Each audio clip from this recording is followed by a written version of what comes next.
Quand on pense aux victimes du nazisme, les enfants métis ne sont pas toujours les premiers auxquels on songe.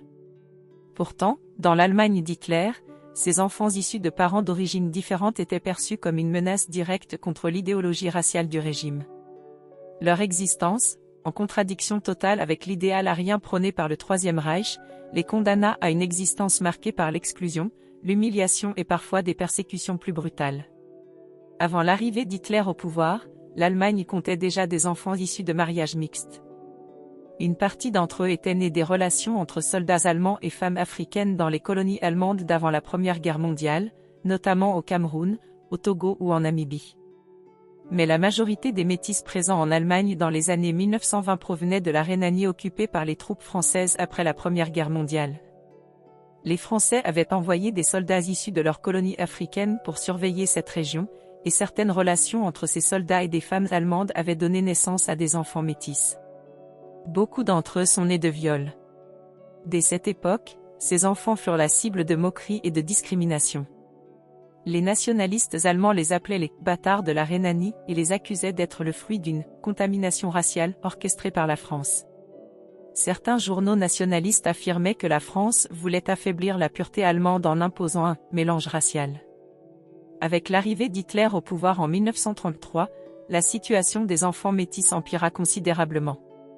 Dans le cadre de son idéologie raciale, le régime nazi considérait ces enfants comme une souillure à l'idéal arien. Himmler et d'autres théoriciens nazis de l'eugénisme estimaient que ces individus devaient être empêchés de se reproduire. La presse nazie, et en particulier Der Stürme, dirigée par Julius Streicher, multiplia les attaques à leur encontre. Ce journal antisémite publiait régulièrement des caricatures déshumanisantes représentant ces enfants avec des traits exagérés, souvent assimilés à des animaux ou à la criminalité. L'objectif était clair: convaincre la population que ces métis représentaient une menace pour l'avenir du peuple allemand. Cette idée était relayée au plus haut niveau du régime. Dans Mein Kampf, Adolf Hitler dénonçait l'occupation de la Rhénanie par des troupes coloniales françaises après 1918 et affirmait que les enfants issus de cette présence étrangère étaient la preuve d'un complot visant à affaiblir la race aryenne. Il présentait cette situation comme une humiliation nationale, orchestrée par la France pour avilir l'Allemagne.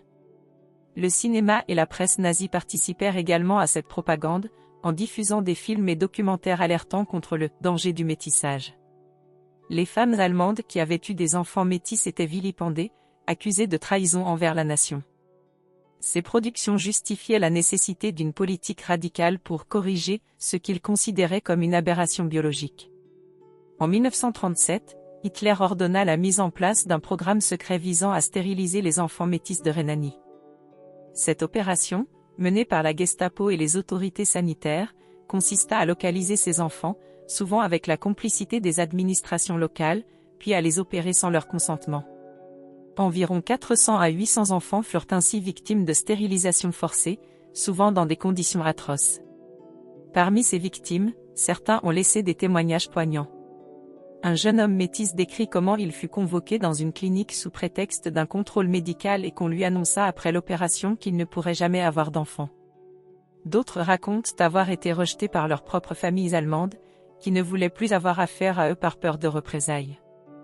Les enfants métis vivaient dans un climat de rejet permanent. À l'école, ils étaient la cible de moqueries et d'agressions.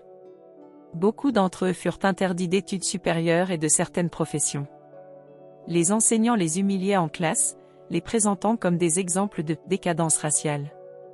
Le cas de Hans Massakwa est l'un des plus connus. Fils d'une mère allemande et d'un père libérien, il grandit à Hambourg sous le régime nazi. Contrairement à d'autres minorités, il ne fut pas déporté car son nombre était trop faible pour intéresser le régime. Mais il subit un racisme constant. Ironiquement, enfant, il voulait rejoindre les jeunesses hitlériennes, pensant que c'était un club excitant. On lui fit rapidement comprendre qu'il n'était pas le bienvenu. Une contradiction marquante réside dans la façon dont les Allemands percevaient les métis français. Pendant l'occupation, les nazis utilisaient la propagande pour dénoncer la présence d'enfants métis en France, affirmant qu'ils étaient la preuve de la décadence de la société française. Les caricatures les représentaient comme des figures grotesques, symbolisant une France affaiblie et barbarisée. Pourtant, dans le même temps, certains officiers allemands, notamment en Afrique du Nord, entretenaient eux-mêmes des relations avec des femmes locales, engendrant des enfants métis. Mais en aucun cas, ils n'ont reconnu ces enfants. Les enfants métis sous le Troisième Reich ont donc été rejetés par leur propre société, persécutés par un régime qui ne leur reconnaissait aucun droit, ils ont été les victimes silencieuses d'une idéologie mortifère. Beaucoup ont été stérilisés de force, d'autres ont été marginalisés jusqu'à la fin de leur vie.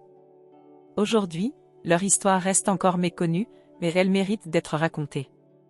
Si vous avez aimé cette vidéo et que vous souhaitez découvrir d'autres histoires cachées de la Seconde Guerre mondiale, n'oubliez pas de liker et de vous abonner. À bientôt.